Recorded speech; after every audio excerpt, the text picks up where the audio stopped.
Monselve, ella es la coordinadora del curso, ella pertenece al comité ejecutivo de la asociación. Así que bueno, estamos a disposición de ustedes. Y ahora para dejarlo al doctor Croce, que es el director científico de la asociación, que va a dar la apertura, va a estar no presencial, pero va a estar presencial por Zoom, así que vamos a hacerlo sincrónico, porque en este momento no está en el país. Pero bueno, va a dar una charla muy linda, que espero les abra toda la cabeza, para que vean que la alergia es algo que se trae, y no solamente se trae, sino que se adquiere, y bueno, ya lo van a ver, muy interesante. Así que bueno, no sé, representamos al doctor. Bueno, hola Sebas, Hola, Seba. ¿nos escuchás? ¿El audio está activado? Por ahí tenemos que usar el micrófono. Hola, Ahora Seba. sí. Hola, Corita. ¿Ahora nos escuchás? Sí, por supuesto. ¿Ustedes me escuchan bien a mí? Ahora te estamos escuchando mejor. Bueno, perfecto. Bueno, aprovecho entonces y saludo de nuevo. Buen día, Cora, buen día, Ricardo, buen día, Silvana, y buen día a todos los doctores que han elegido formarse en esta hermosa especialidad. Un placer estar en contacto con ustedes. Espero poder hacerlo presencialmente en breve, pero mientras tanto, bueno, al menos de esta manera. Yo los quiero felicitar por las ganas de formarse, los quiero felicitar por la elección de la especialidad, una especialidad hermosa que espero que sepan prestigiar y defender. Yo soy de Córdoba, por eso me cuesta estar físicamente allá, aunque ahora ni siquiera estoy en Córdoba, pero soy el director científico de la institución, trabajo codo a codo con un montón de gente que hace posible que todas estas cosas que ustedes ven ahí puedan plasmarse día a día. Y tal cual decía Cora, bueno, me han pedido una charla un poquito disruptiva en realidad, no de un tema, no de una clase magistral clásica, sino de un tema un poquito más amplio y tocando distintos tópicos en distintos momentos de una charla que calculo yo que va a ser de una hora aproximadamente. Así que si están listos ustedes y yo ya puedo compartir, que creo que sí. A ver. Ustedes me van a avisar si ven, y en ese caso arrancamos. Sí, Seba, está perfecto. ¿Todo Está bien? perfecto. Sí, sí. Bueno, Corita, gracias. Bueno, el tema que en realidad todos me pidieron, pero Cora especialmente, porque alguna vez lo escuchó y le gustó, pero bueno, cada uno, sobre gusto no hay nada escrito, dicen en Córdoba, es ¿qué niño puede desarrollar alergia, origen pre y postnatal de las enfermedades alérgicas? Y se me ocurrió empezar con esta imagen, fíjense, del hipocampo que simboliza a nuestra especialidad. Para comenzar con esta conferencia sobre un tema que honestamente a mí nunca supe muy bien por qué, pero desde un comienzo me apasionó. Fíjense ustedes que las primeras diapositivas van a tener un formato viejo, porque son efectivamente viejas. La gran mayoría datan del año 2000, poquito más, poquito menos.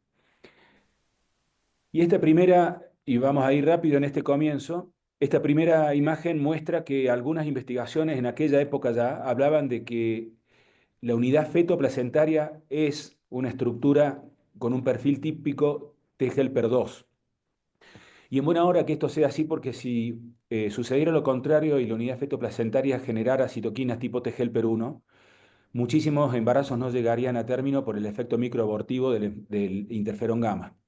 Motivo por el cual, metafóricamente, los autores en aquel momento subtitularon en este paper si el embarazo es una enfermedad alérgica. Bueno, naturalmente el embarazo no es una enfermedad, menos que menos es una enfermedad alérgica, pero metafóricamente se referían de esa manera. Al mismo tiempo, y ya en aquella época, insisto, año 2000, fíjense los conceptos bastante revolucionarios, la exposición a alergenos ocurre primariamente en útero.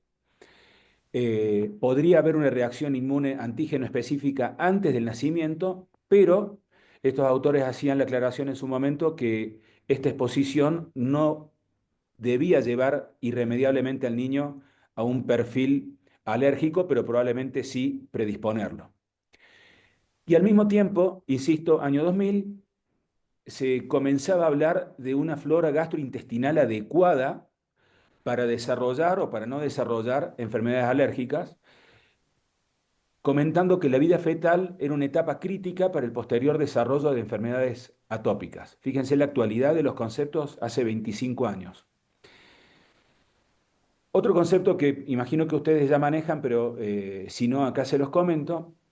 A partir de algún determinado contacto antigénico, una célula una célula T helper 0 o célula T naïve recibe este estímulo y puede tomar la determinación de desviarse hacia un perfil tipo T helper 1 y tolerar, o desviarse hacia un perfil tipo T helper 2 y a partir del trabajo de interleuquina 3, 4, 5, 6, 10, 13, 17, 23, ya y cada vez más, generar sensibilidad a enfermedad IG específica y atopia. Pero al mismo tiempo, la exposición ambiental al humo del cigarrillo puede a aquellos niños que están encaminados hacia un perfil T helper 1 desviarse hacia un perfil tipo T helper 2 y por el contrario, el contacto con ciertas infecciones, la poca alimentación a pecho y en aquel momento, entre signos de pregunta, parto natural y flora bacteriana, podían desviar del perfil T helper 2 hacia el perfil T helper 1 y provocar o inducir tolerancia. Antes todavía que en el año 2000, este gráfico es un poco después, pero antes del año 2000 se postuló la famosa hipótesis higiene. La hipótesis higiene decía en términos básicos que había factores que podían favorecer el desarrollo de protección inmunológica y de tolerancia y no alergia, y en ese sentido los más impuestos en aquella época eran la presencia de hermanos mayores, la exposición temprana a guarderías, ambos por el mismo motivo, por la exposición a infecciones, especialmente virales, algunas otras infecciones como TBC, sarampión o hepatitis A, y el ambiente rural. Y ya vamos a llegar al porqué de eso. Y por contrapartida, factores que favorecían aparentemente un perfil tipo T2 y enfermedades alérgicas a futuro, como el uso generalizado de antibióticos, el estilo de vida occidentalizado, algunas cuestiones relacionadas con la dieta, tanto en la madre como en el niño, pero especialmente en la madre, sensibilización a ácaros y la vida en el ambiente urbano. Y en ese mismo sentido, en aquella época nos hemos cansado, si todavía me están escuchando Ricardo, Silvana y Cora, nos hemos cansado de escuchar y de leer sobre endotoxinas, que son fragmentos solubles de lipopolisacáridos que derivan de bacterias gram negativas, que a su vez derivan del contacto con mascotas, especialmente mascotas domésticas como perro y gato.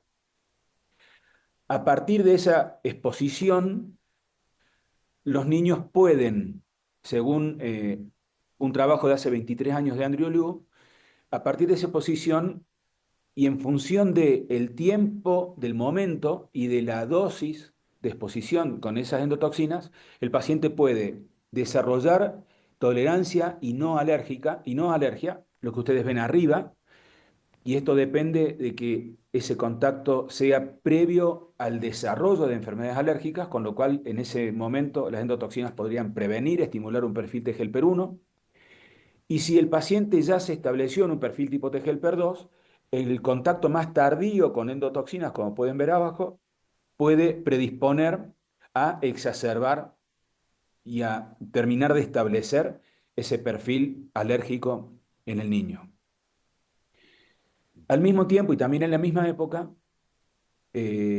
algunos autores como Udo Hertz describieron distintos mecanismos a través de los cuales las infecciones virales podían estimular al sistema inmunológico a desarrollar atopia. Y en el tiempo, esas infecciones virales se enfocaron especialmente en rinovirus humano, virus respiratorio sincitial y parainfluenza, pero muy especialmente rinovirus. Y lo mismo, pero con muchos menos mecanismos descriptos para algunas infecciones bacterianas que también podían colaborar en el desarrollo de atopia. Y respecto del asma en particular, en el año 2000 primero y en el año 2004 después, se postuló el mismo índice predictivo de asma, primero el original promovido por el chileno Castro Rodríguez, y luego en el año 2004 por Teresa Gilbert. Para ir al concepto más actualizado, Teresa Gilbert postulaba como criterios mayores historia familiar de asma, diagnóstico médico de dermatitis atópica y sensibilización a uno o más aeroalergenos, y como criterios menores, sensibilización a leche, huevo o maní, sibilancias fuera de los referidos comunes y eosinofilia hemática igual o mayor al 4%. Fíjense ustedes que no figura como criterio ni mayor ni menor la concentración de IgE sérica total. Y ahí debajo pueden leer que se define como índice positivo cuando se reportan 4 o más episodios de sibilancias con al menos un criterio con al menos uno de esos episodios confirmado por el médico y un criterio mayor o 2 criterios menores. Para seguir en esta misma línea, Fernando Martínez, antes del año 2000, postula los distintos fenotipos de sibilancias en los niños.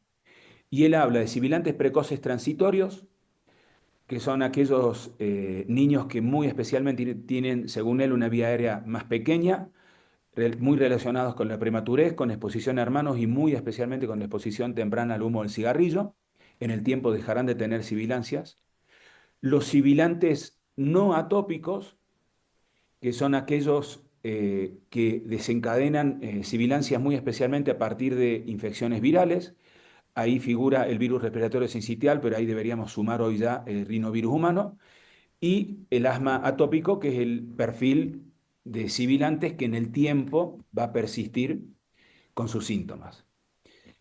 Esto, y esto lo digo a título personal, nos ha enseñado muchísimo, pero al mismo tiempo también ha generado algunas enseñanzas un poco engañosas. Muchos profesionales han aprovechado esto o han tomado la enseñanza de decir, si desde los 6 años en adelante los atópicos siguen teniendo síntomas y los otros desde esa edad en adelante dejan de tener sibilancias, esperemos hasta los 6 años a ver qué sucede con estos niños. Bueno, esto seguramente es un error. La vela de los 6 años no tiene ningún efecto mágico protector. Puede determinarse qué paciente tiene un perfil atópico mucho antes de los 6 años y no esperar graciosamente que el tiempo pase hasta esa edad. Bueno, esto vendría a ser la introducción. En aquel momento, a partir de tantos trabajos, esto generó mucho movimiento en términos de razonamiento y de investigaciones en mucha gente a nivel mundial, con lo cual apareció de ahí en adelante montón de bibliografía estudiando todos estos puntos para intentar saber qué paciente podía desarrollar alergia. Entonces yo los invito a intentar ver este punto, este problema al revés. En lugar de verlo desde el momento en que el problema ya está establecido hacia atrás, empezar a verlo desde el comienzo más precoz posible en adelante, intentando, insisto, determinar lo más precozmente posible qué paciente al menos tiene riesgo. Entonces yo me animo a plantear estos interrogantes. ¿Qué factores determinan el desarrollo de atopia? Y el segundo, y probablemente más inquietante todavía, es si se puede estar en un estadio tan temprano como ustedes pueden ver ese bebé ahí, gestando una futura enfermedad alérgica. Bueno, valga esto como introducción, perdón por el largo, pero me parece que vale la pena. Para esta clase entonces, ¿qué niño puede desarrollar alergia? Origen pre y postnatal de las enfermedades atópicas. Y ahora sí vamos a ir punto por punto, ahondando sobre distintos tópicos, sobre distintos ítems relacionados con el origen de las enfermedades alérgicas. Y comenzamos con la genética y con la epigenética. Elimosina Cantarella no era ninguna investigadora, era mi abuela, Nonina le decían, y en el año 80, calculo yo, esto es un invento mío, pero ella, si hubiera conocido a su bisnieto, seguramente hubiera dicho de tal palo, tal astilla. Quien ustedes ven a su izquierda es mi hijo menor, y el que ven a su derecha, no lo van a poder creer, pero soy yo. Fíjense el gran parecido entre dos personas con una genética muy parecida. Con las enfermedades alérgicas pasa lo mismo y probablemente determine el futuro cercano y el futuro lejano de futuro tardío de esas enfermedades. En el año 2005 y por aquella época se preconizaba mucho, especialmente a partir de las investigaciones que mostraban que un gen llamado ADAM33 estaba asociado a asma y a hiperreactividad bronquial.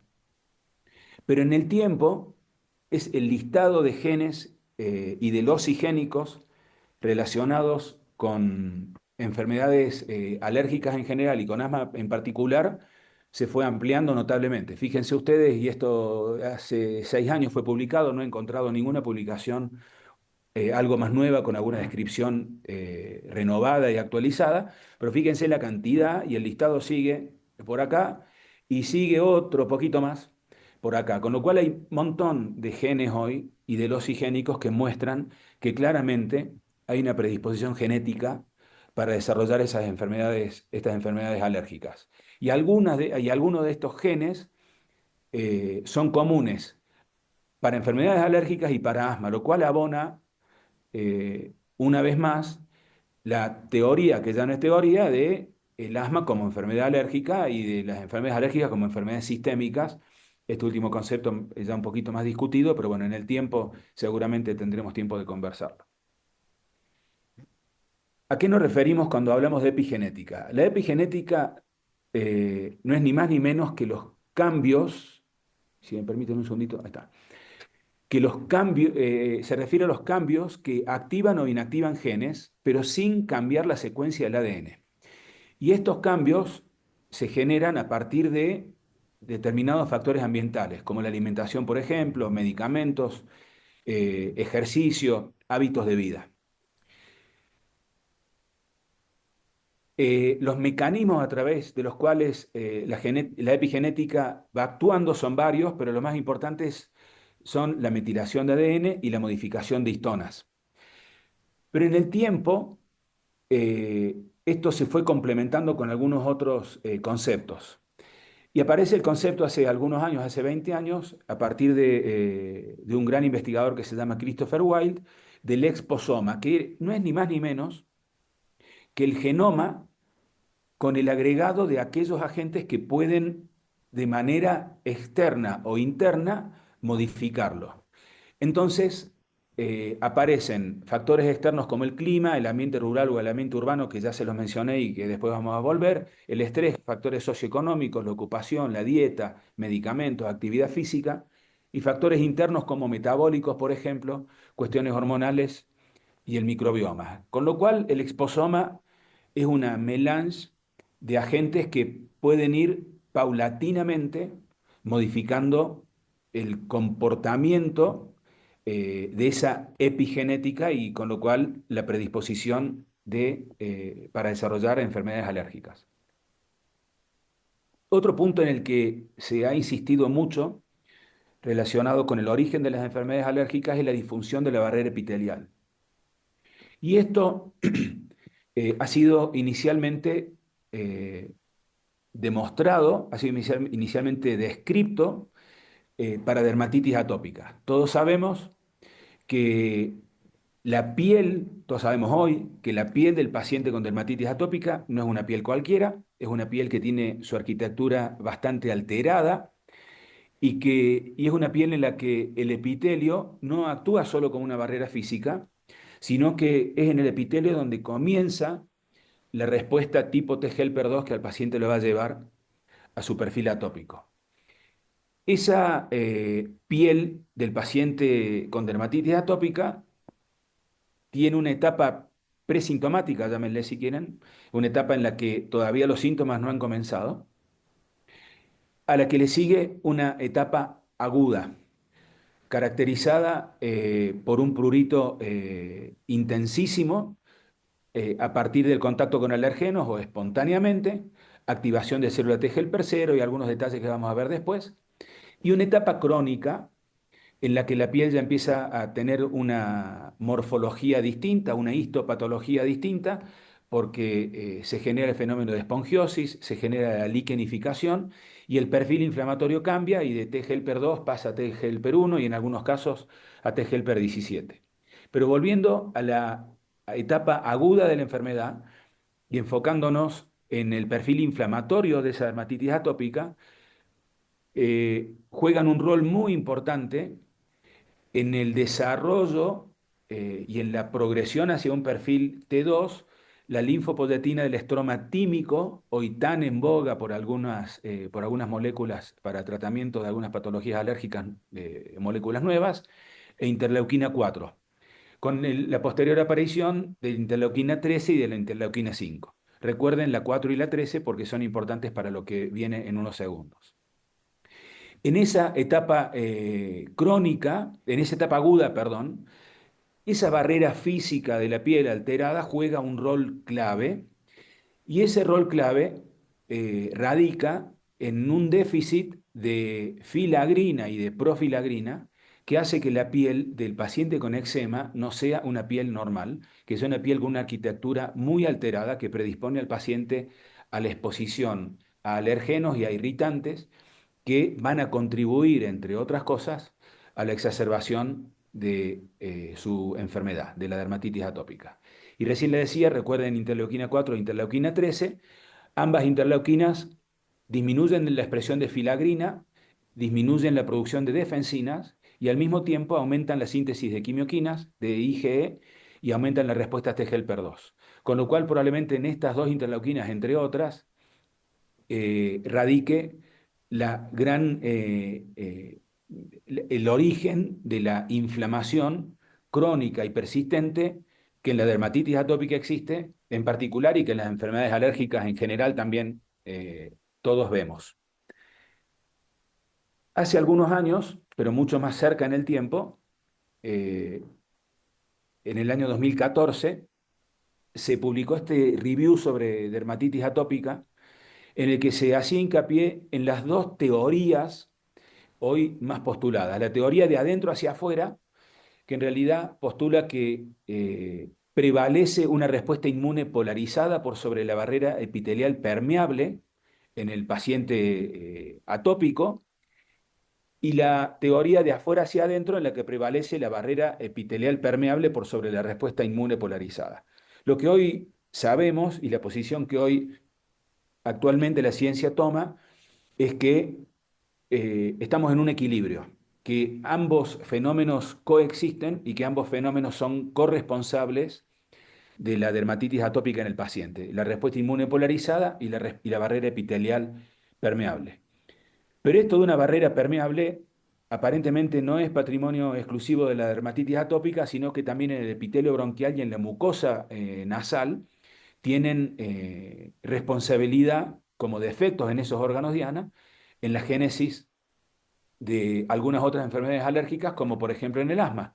Fíjense, hace no más de 5 años salió publicado este paper y además de este hay un montón que muestran cómo hay mecanismos asociados a defectos del epitelio de la vía aérea en la génesis del asma. Cuando el epitelio bronquial no conserva su arquitectura, lo mismo que pasa con la piel en el paciente con dermatitis atópica, agentes irritógenos y alergenos pueden molestar con mucha más facilidad y generar enfermedad o generar exacerbación. ¿Qué podemos hablar de los factores ambientales? Bueno, sobre esto también se ha investigado muchísimo en los últimos años y aparentemente material particulado, especialmente derivado de lo que emiten los vehículos, especialmente los vehículos diésel, dióxido de nitrógeno y dióxido de sulfuro, podrían generar una alteración en una etapa crítica de la vida del niño, que es la etapa prenatal, en la ventana de la oportunidad, con lo cual, afectando en esa época, puede a un niño genéticamente predispuesto para desarrollar alergia, terminar desviándolo hacia un perfil alérgico. Y esto ha motivado una frase también un poco disruptiva de alguna literatura, que es la del origen fetal de las enfermedades alérgicas. Y en ese sentido también el microbioma y la microbiota puede ejercer algún rol.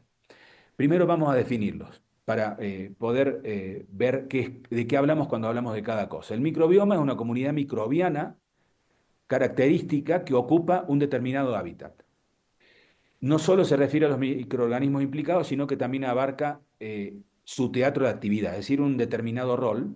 Pero la microbiota es un conjunto de bacterias que colonizan algún determinado lugar de nuestra economía, algún espacio, como la piel, por ejemplo, el aparato digestivo, la boca, el aparato genital, y estas bacterias al mismo tiempo pueden adquirirse muy especialmente desde el momento del nacimiento, sobre todo cuando ese nacimiento es por vía vaginal. Y acá podrán empezar a explicarse por qué yo les hablaba del tipo de parto al comienzo. Esa microbiota se va desarrollando una vez que se adquiere a medida que va avanzando la vida y mientras tanto va modificándose un poco. Tiene unas determinadas funciones, como especialmente la función de barrera y una función de homeostasis del sistema inmune, y son particularmente distintas, pero al mismo tiempo deberían respetar cierta conformación en función de qué órgano o de qué sistema estemos hablando. Pero, por ejemplo, para ir solamente a la microbiota del aparato digestivo, el aparato digestivo tiene no menos de 100 billones de bacterias, y estos 100 billones de bacterias que conforman esa microbiota son hoy consideradas por la ciencia un órgano más del cuerpo, en este caso un órgano adquirido, con lo cual no es un órgano que viene por naturaleza desde el nacimiento. Y al mismo tiempo, súper interesante ver cómo hay una determinada microbiota relacionada con el desarrollo del asma en la vía aérea, lo que ustedes están viendo a su izquierda y a su derecha, pero al mismo tiempo hay una microbiota relacionada con asma, pero fuera del aparato respiratorio, como por ejemplo en el intestino. Con lo cual, para hacerles corta la historia larga, en el paciente asmático, la cantidad de prebotela es menor que en el paciente saludable, en el paciente sano. Hay más estreptococo en el paciente asmático en su vía aérea, hay más moraxella, hay más hemófilus y hay muchísimo menos Corynebacterium. Con lo cual, ese perfil de microbiota pareciera ser el perfil que adopta el paciente con asma. ¿Y qué pasa en la cesárea? Bueno, cuando el paciente nace por cesárea, está expuesto a un sinfín de bacterias que se van a adquirir y que van a conformar su microbiota. Si esto no sucede, lo privamos al niño de un estrés que al final del camino termina siendo beneficioso, a una alteración de la colonización microbiana y al mismo tiempo probablemente al uso de profiláctico de antibiótico que quizá conjuntamente puedan alterar la programación inmunológica de ese paciente y finalmente predisponerlo al desarrollo de distintas enfermedades alérgicas con el correr del tiempo. Y cuando hablamos de ambientes rurales y de ambientes urbanos, esto surge de observaciones primero epidemiológicas de que había más alérgicos, que hay más alérgicos en ambientes urbanos que en ambientes rurales, pero a partir de esa observación, después de estudios, se ha mostrado que la contaminación, entre comillas, la presencia de bacterias en esos hogares es muy distinta, el perfil de esas bacterias es muy distinto en ambientes rurales que en ambientes urbanos. Y esto depende muy especialmente del contacto de la gente en ambientes rurales con animales de granja. El perfil de esas bacterias, de esos hogares en lugares rurales o semirurales, es un perfil que termina generando protección y en ambientes urbanos lo contrario. Con lo cual entonces hay determinado comportamiento del paciente en función de a qué microbiota se termina exponiendo en la edad temprana. Esto, fíjense, esto lo encontré ayer, es una publicación de este año de la revista Biomedicines, donde muestra los factores prenatales en verde y factores postnatales en un color un rosita claro, que pueden influir en el desarrollo de enfermedades alérgicas. Y relacionado con la microbiota, fíjense ustedes, acá muestra cómo prebotela puede terminar generando una acción antiinflamatoria en algún caso. Bacteroidetes, cómo puede, estimulando interleuquina 6 e interleuquina 23, generar un perfil tipo T helper 17 y promover alergia. Y una bacteria que yo vi por primera vez ayer, Ruminococcus, se llama, relacionada con enfermedades alérgicas y con enfermedades autoinmunes. Pero ya hasta aparecen publicaciones que se animan a esbozar el mecanismo inmunológico involucrado en este desarrollo de enfermedades alérgicas. Yo les comentaba que la hipótesis de higiene en su momento revolucionó mucho nuestra especialidad, nos hemos pasado mucho tiempo desmenuzándola para ver con qué nos quedábamos. Bueno, hoy nos quedamos especialmente con algunas cosas, con el ambiente rural y con el ambiente urbano, y muy especialmente con el estilo de vida occidentalizado. Hoy vemos claramente en todos los estudios epidemiológicos que es mucho más que hay más alérgicos en ambientes urbanos, y en esos pacientes una de las cosas que más incide es el estilo de vida occidentalizado que esos pacientes llevan a cabo día a día. Con lo cual entonces la alimentación a pecho tiene que seguir siendo recomendada, pero el tipo de parto y la dieta materna tiene que ver, el tamaño de la familia en su momento se preconizaba mucho, hoy no tanto. Eh, Naturalmente la leche de fórmula, la leche de vaca debería ser pospuesta lo más posible, y probablemente las infecciones, sobre todo algunas infecciones bacterianas, puedan jugar algún rol a favor de o en contra de las enfermedades alérgicas. Y otra vez más, el contacto con mascotas y animales de granja también pueden influir. ¿Cómo influye el estilo de vida occidentalizado?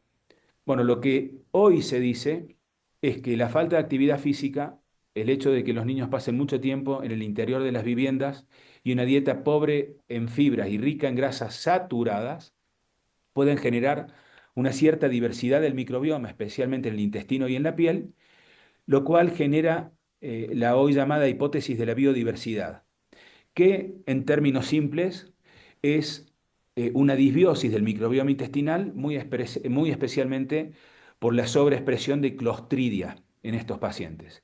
Y eso hace que se cambie la diversidad del microbioma y que genere predisposición en el paciente a desarrollar alergia. Con lo cual entonces el estilo de vida occidentalizado nos pone en contacto con un determinado perfil de infecciones y con una mayor cantidad de alergenos que estimula el epitelio bronquial, por ejemplo, generando secreción de linfopoyetina, presentación de antígenos, acción de células dendríticas, estimulación de las células T helper 2, y por supuesto a partir de ahí la producción de inmunoglobulina E, inmunoglobulina E específica y el perfil del atópico. Y por contrapartida, cuando el estilo de vida no es un estilo de vida occidentalizado, como el estilo de vida de los pacientes que viven en zonas rurales o semirurales, menor contacto antigénico, mayor contacto temprano con endotoxinas y con agentes que derivan de los animales de granja, y un perfil diametralmente opuesto con la protección y la tolerancia inmunológica. Y ha aparecido recientemente, y esto solo se los menciono con una sola diapositiva, un fenómeno llamado respuesta epitelial hiperactiva temprana, que no es ni más ni menos que una tormenta de citoquinas, especialmente de una ola de inmunidad tipo 2, muy especialmente de interleuquina 33, muy precoz y que se establece durante los primeros 2 a 3 años, pero, insisto, muy importante en los primeros días, especialmente en las primeras 2 semanas de vida, lo cual hace que vire la concentración de algunas bacterias, con lo cual aparece un predominio de bacteroidetes a partir de esta inflamación temprana que predispone al paciente a desarrollar alergia. Y un punto en el que también no me voy a detener demasiado, pero sobre el que la investigación ha dicho mucho, es el nacimiento pretérmino. El nacimiento pretérmino por distintos hechos genera predisposición a desarrollar alergia, muy especialmente por el uso temprano de antibióticos y entre otras cosas también por inmadurez respiratoria e inmunológica, y la suplementación de oxígeno en ese caso pareciera predisponer al desarrollo de sibilancias y de asma posterior. Y fíjense ustedes, llamativamente, al menos esta publicación, publicada así el año pasado en una revista de pulmonología, eh, muestra no evidencia del contacto ambiental con el humo del cigarrillo y el desarrollo posterior de sibilancias. Es una publicación que muestra esto, no estoy diciendo que el cigarrillo no haga nada, no vayan a salir a decir por favor que yo digo eso, ni menos que menos le digan algún día a las madres que con el pucho no hay problema, pero llamativamente, estas son las cosas que tienen algunas investigaciones, según este paper al menos no hay una relación clara. Con lo cual entonces, por inmadurez inmunológica, por un desbalance T-helper 1, T-helper 2, por barreras físicas inmaduras y por una microbiota alterada, probablemente los pacientes pretérmino estén más predispuestos a desarrollar un perfil sibilante comparado con pacientes a término. Y entre signos de pregunta, probablemente el estar en cuidados intensivos los exponga a los niños a menos microorganismos beneficiosos y eso también juega algún rol. Y al mismo tiempo, también entre signos de pregunta, quizá exista una determinada interacción entre la prematurez y la predisposición genética.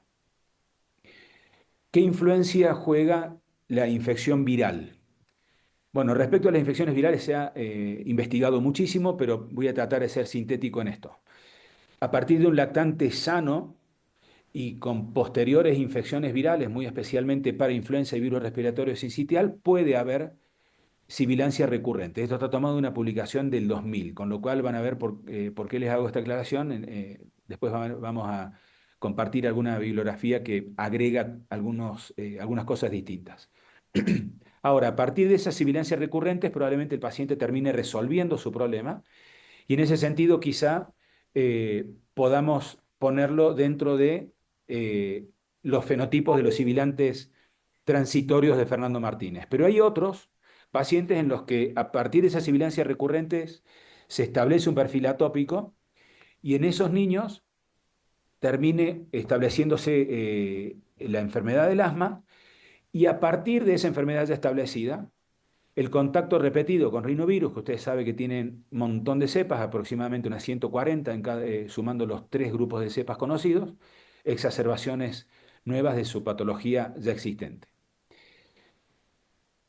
Robert Lemans, que hace algunos años, hace 23, él cuenta que el paciente con asma en realidad termina siendo un producto de determinados factores genéticos que hacen que ese paciente tenga una cierta disregulación de citoquinas y que al mismo tiempo, en términos ambientales, también sufra las agresiones necesarias como para terminar teniendo un fenotipo sibilante y la enfermedad del asma.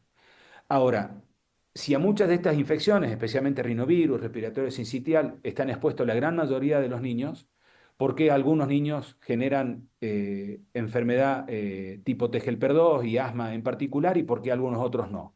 Bueno, pareciera que uno de los secretos está en la estimulación de la célula T-helper 0, célula T naïf, y a partir de ahí el desvío hacia un perfil T-helper 1 en el caso de que el sistema inmunológico se encargue de un clearance correcto, o hacia un perfil tipo T-helper 2 en el caso de que ese clearance no sea el correcto, persista con eosinofilia, con una amplificación de su respuesta alérgica y entonces el perfil tipo T-helper 2 y futuro desarrollo de asma. Y de nuevo volvemos al epitelio intacto del paciente sano, en los que es muy difícil que aparezcan exacerbaciones de asma por el contacto con rinovirus, versus la facilidad que tiene el paciente con asma y con un déficit epitelial para, a partir del contacto con alergenos, con polutantes y con infecciones virales respiratorias, para exacerbar su enfermedad. Entonces, y otra vez en el mismo sentido, infecciones por rinovirus pueden provocar un resfrío común, pero en algunos pacientes ese resfrío común también puede incluir sibilancias. Pero esos pacientes pueden terminar siendo un sibilante transitorio y nunca más recurrir con sus síntomas, pero otros van a recurrir con esos síntomas. Cada vez que tengan infección por rinovirus, pueden volver a hacer sibilancias y a partir de esa infección por rinovirus, pueden comenzar a generar precozmente remodelamiento de la vía aérea por la inflamación crónica de su árbol respiratorio. Y por supuesto que hay factores que pueden contribuir y que pueden generar con cierta sinergia la aparición de estas sibilancias, como el contacto con el humo del cigarrillo, la polución ambiental, el contacto con otros niños en guarderías y demás. Con lo cual, estos agentes pueden a los sibilantes transitorios llevarlos de nuevo hacia el perfil recurrente. Entonces, ustedes pueden ver claramente que puede haber un clearance normal de esa infección viral respiratoria, lo que ustedes están viendo a su izquierda, y en ese caso no vamos a tener ningún tipo de inconveniente con ese perfil de pacientes, pero en otros pacientes las infecciones repetidas con rinovirus van a comenzar precozmente, insisto, y este es un concepto relativamente moderno, con el remodelamiento de la vía aérea, pero, insisto, el concepto moderno no es el remodelamiento, sino el remodelamiento precoz y a partir de infecciones tan banales, consideradas hasta hace poco como las infecciones por rinovirus. Con lo cual entonces hay una respuesta antiviral normal y hay una respuesta proinflamatoria que no es normal a partir de la misma virosis. Dependemos entonces del equilibrio entre las respuestas antivirales y las respuestas proinflamatorias y dependemos de qué tipo de respuesta prevalezca para ver cómo va a afectar a cada paciente la infección por este perfil de infecciones. El virus más investigado en los últimos años por escándalo ha sido rinovirus, y fíjense ustedes cómo, según esta publicación, se muestra la cantidad de citoquinas que puede generar a partir de la inflamación que provoca este rinovirus, a partir de la estimulación de linfocitos, de monocitos, de células dendríticas, de neutrófilos, de eosinófilos. Pero la novedad en los últimos años es que algunos investigadores han puesto el ojo en un probable sinergismo entre las infecciones virales y el contacto con alergenos para producir una inflamación TGLPR2 típica del fenotipo alérgico en los pacientes con asma. Con lo cual entonces, por un segundo dejamos al rinovirus en ese rol protagónico y empezamos a mirar también a alergenos, como por ejemplo los ácaros, y nos preguntamos si pueden actuar por separado, como pareciera, o si pueden actuar sinérgicamente, generando exacerbaciones de asma. Bueno, afortunadamente mi vida de médico me ha puesto 2 veces en contacto personal con este monstruo de la especialidad llamado Adnan Kustovic. Ojalá alguna vez lo puedan escuchar personalmente y compartir porque es un libro abierto sobre este tema en particular. Fíjense, ahí la ven a Silvana compartiendo una de esas sesiones conmigo y con él. Él publica hace ya 23 años este paper que habla de un eventual sinergismo entre alergenos y virus y el riesgo de ese sinergismo en pos de una probable admisión o internación por asma de los pacientes, tanto adultos como niños. Hace un análisis estadístico muy pormenorizado de la situación de estos pacientes que en lo que no vamos a ahondar ahora, pero lo que sí les quiero mostrar es que, si se fijan ustedes, a la derecha, en cada uno de estas dos gráficas, en pacientes expuestos a virus, sensibles a alergenos y expuestos a esos alergenos, como el riesgo de hospitalización aumenta, y aumenta tanto en adultos como en niños, y aumenta más en niños que en adultos. Con lo cual, pareciera efectivamente que juegan un rol sinérgico los virus y los alergenos, y que no actúan por separado, sino que actúan conjuntamente, lamentablemente, para los pacientes con asma. ¿Cómo se puede endotipificar a los niños que hacen bronquiolitis por rinovirus para ver cuáles tienen más riesgo y cuáles menos riesgo de desarrollar asma? Es decir, ahondando un poquito más en esas ganas de intentar establecer un pronóstico claro de los niños precozmente.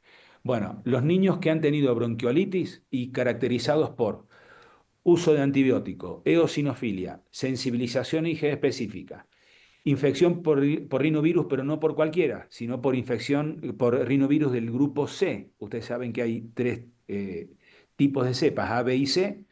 Las de tipo C parecieran ser las más importantes acá. Una microbiota nasofaringea con predominio de moraxela y una respuesta T helper 2 alta. Esos pacientes que reúnan estas condiciones son aquellos pacientes que tienen muchas más chances de desarrollar asma que aquellos que no cumplen con estas condiciones, aunque hayan hecho bronquiolitis en los primeros meses de su vida. Con lo cual, ahora sí, para concluir, y esperando no haberlos aburrido demasiado, y entonces mirando el camino al revés, desde el comienzo en adelante, uno podría decir que hay factores postnatales clarísimos, esto lo conocemos todos, la obesidad, la presencia de hermanos mayores, infecciones virales una vez más, el estilo de vida occidentalizado, el uso de antibióticos y demás, pero al mismo tiempo hay factores de riesgo prenatales que ya hemos descrito mucho y que no les voy a repetir, que pueden estar claramente involucrados en el desarrollo de alergia, con lo cual no debemos empezar a pensar en esto desde el momento del nacimiento en adelante o desde los 2 o 3 años en adelante, sino que debemos empezar a pensarlo desde la concepción del paciente o probablemente antes. Resumiendo todo esto, hay muchísimos factores entonces que pueden influir, ya muchos se los mencioné: obesidad materna, estrés, depresión, el contacto con el humo de cigarrillo, la polución ambiental, antibióticos, infecciones, la higiene, la dieta occidental y demás, pueden generar y alterar algún mecanismo epigenético, al mismo tiempo pueden alterar la microbiota, eso también lo hemos visto, con lo cual pueden a su vez alterar la programación inmunológica de estos pacientes y al mismo tiempo, en la medida que los pacientes tengan defectos en la epidermis y en barreras mucosas, podrá finalmente aparecer alguna de las 4 enfermedades alérgicas más paradigmáticas y en un orden que no es caprichoso. La dermatitis atópica suele ser la puerta de entrada de la marcha atópica, concepto o modelo teórico también discutido, pero bueno, alergia alimentaria y posteriormente la aparición de alergia respiratoria como rinitis alérgica y asma. Con lo cual entonces, si ustedes tuvieran al frente 5 niños al azar, muy probablemente uno de esos niños o ya sea un alérgico o esté camino a serlo. Con lo cual, el objetivo que yo les propongo es tratar de identificar precozmente cuál es el niño que ya ha desarrollado, que está desarrollando alergia o que va en camino a desarrollar alergia con alguna de las 4 patologías que acabo de mencionarles. Y esto hoy es muy importante en el sentido que la investigación propone que debemos enfocarnos hasta antes de la concepción y a partir de ese momento en el embarazo, en la lactancia y en la infancia para observar cuál es el comienzo más temprano posible del paciente alérgico.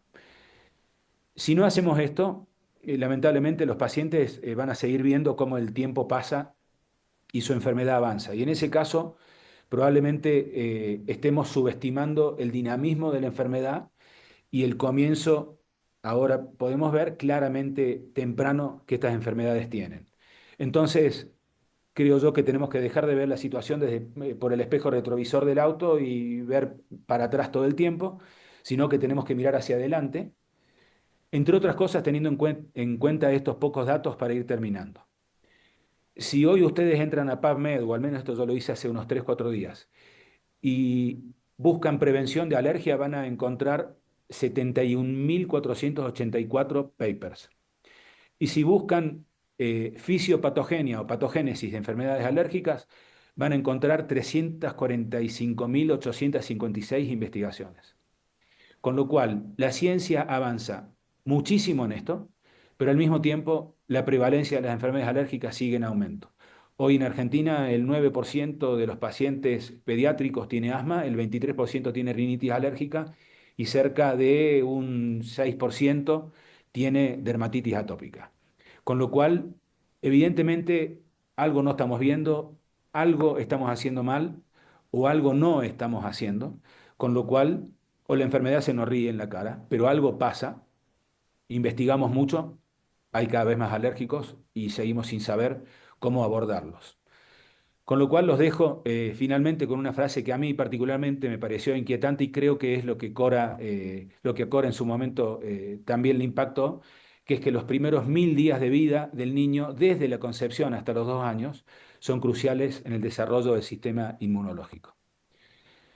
Con esto, sí, con esto los dejo, les agradezco mucho que hayan estado ahí y los espero con preguntas si tienen. Muchísimas gracias.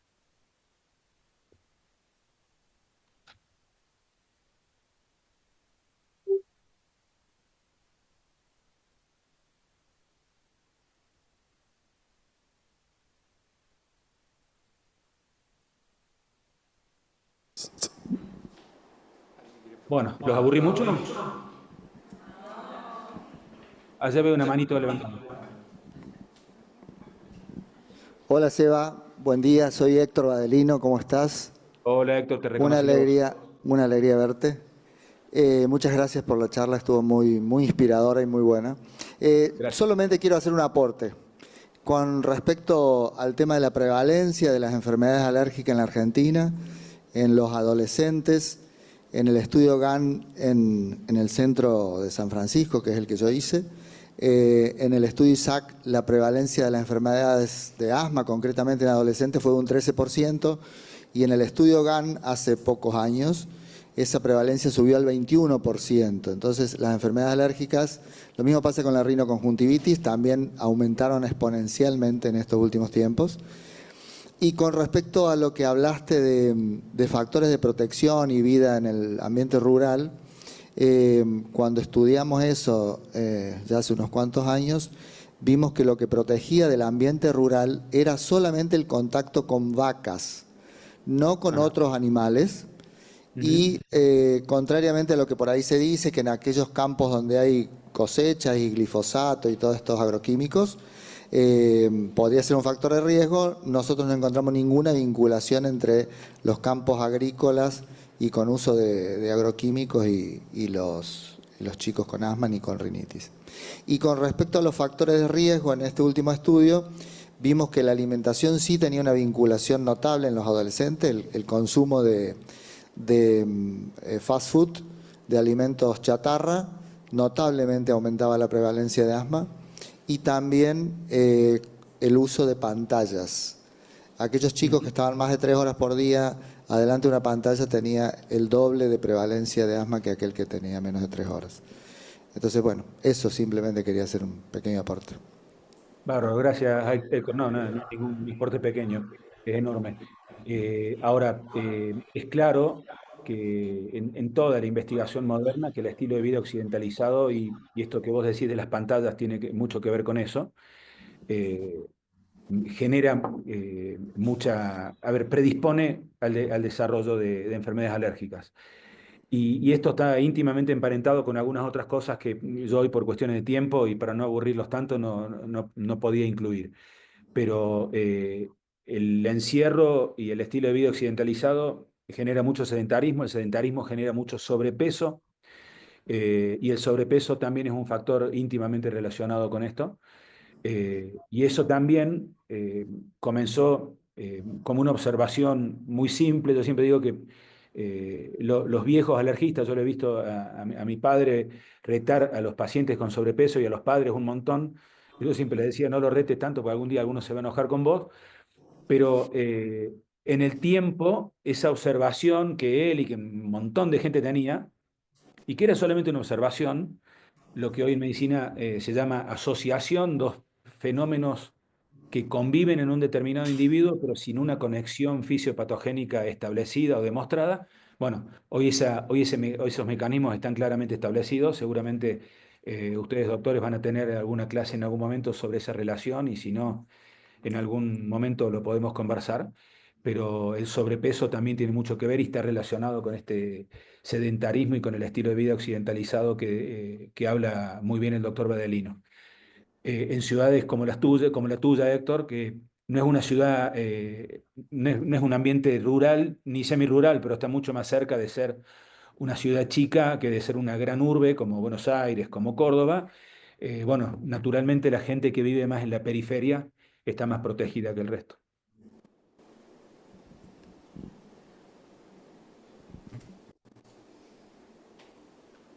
¿Alguna otra pregunta, aporte?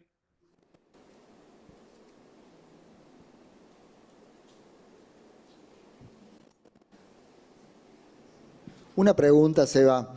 Dime. Habida cuenta de todos estos factores de prevención y de riesgo, cuando un padre te consulta porque ya tiene un hijo alérgico y va a tener otro hijo en el futuro y desea evitar eso, y te pregunta qué puedo hacer para evitar que mi segundo o tercer hijo pueda tener alergia, ¿qué podés responder a eso? A ver, hay varias cosas que uno podría responder. Lo primero es que el ambiente tiene que ser lo menos contaminado posible. Eh, lo segundo es que el ambiente en términos emocionales, digamos, para la mamá tiene que ser eh, el apropiado, digamos, el estrés puede jugar un rol importante en esto. Perdón, pero me están entrando mensajes de pacientes que me están aturdiendo. Cuestiones también relacionadas con la dieta, probablemente en la madre puedan jugar algún rol. Tiene que evitar el contacto con el humo del cigarrillo y una vez que que el niño haya nacido, eh, las medidas de control ambiental tienen que llevarse a cabo como si ese paciente fuera un alérgico. El contacto con el cigarrillo tiene que seguir evitándose y la lactancia materna idealmente debería ser aconsejada exclusivamente hasta los 6, 8 meses. Y probablemente se me esté escapando algo ahora de la cabeza, pero básicamente me parece que el consejo iría por ahí. Muchas gracias. No, por favor.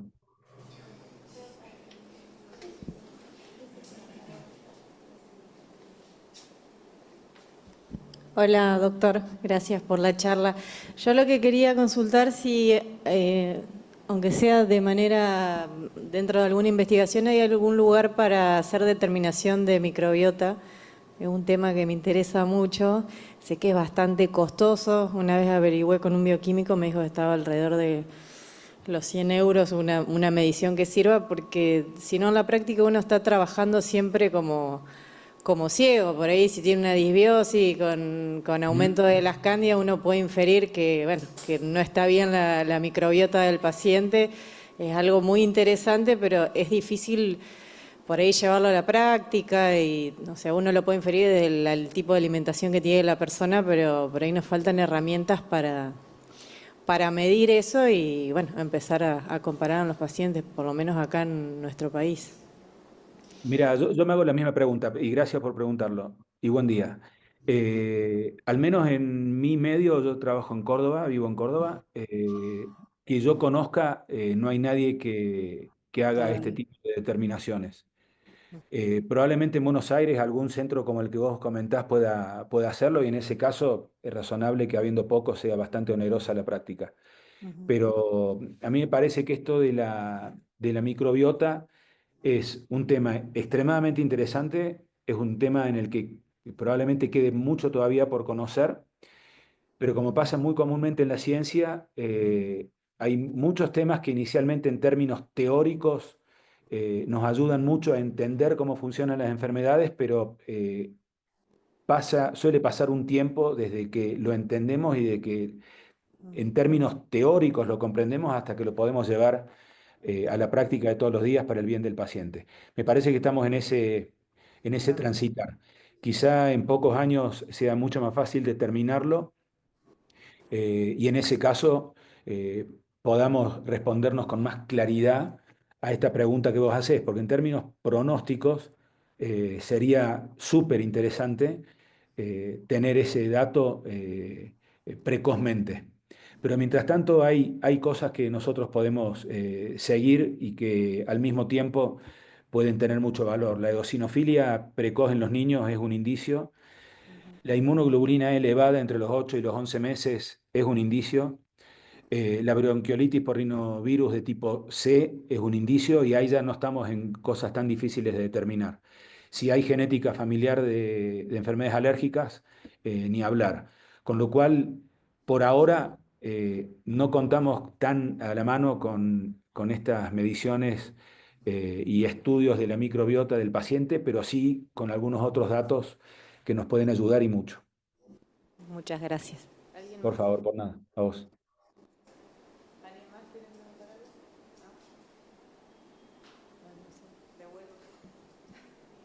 ¿Ya estamos?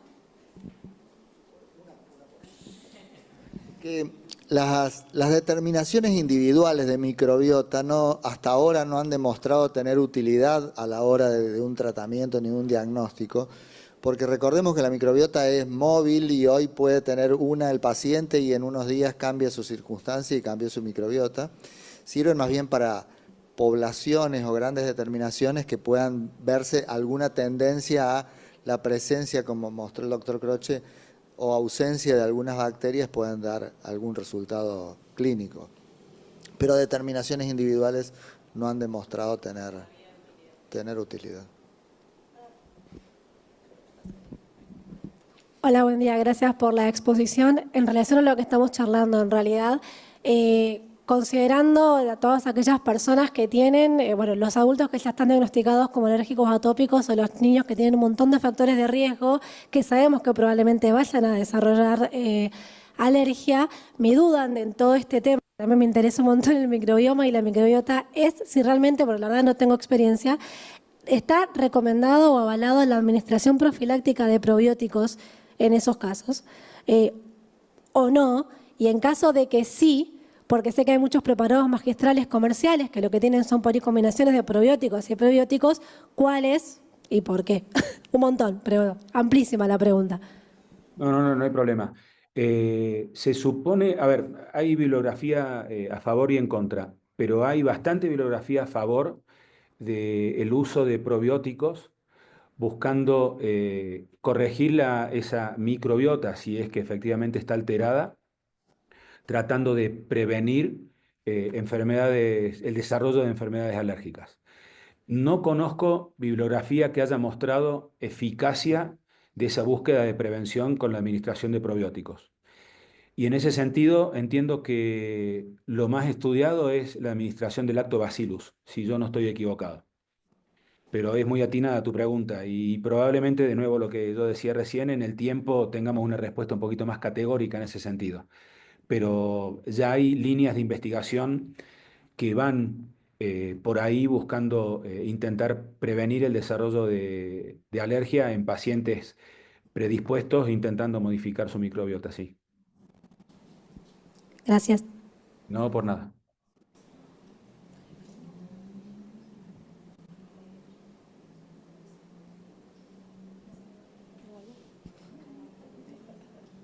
¿Alguna pregunta más, doctores?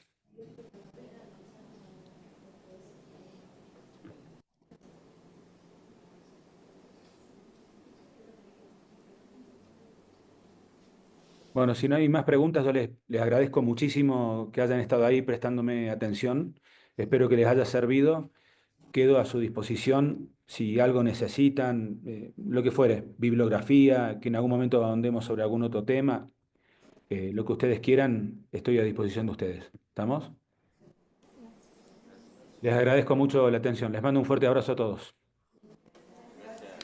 Hasta luego. Chao, chao. Gracias. Gracias, muchas gracias a ustedes.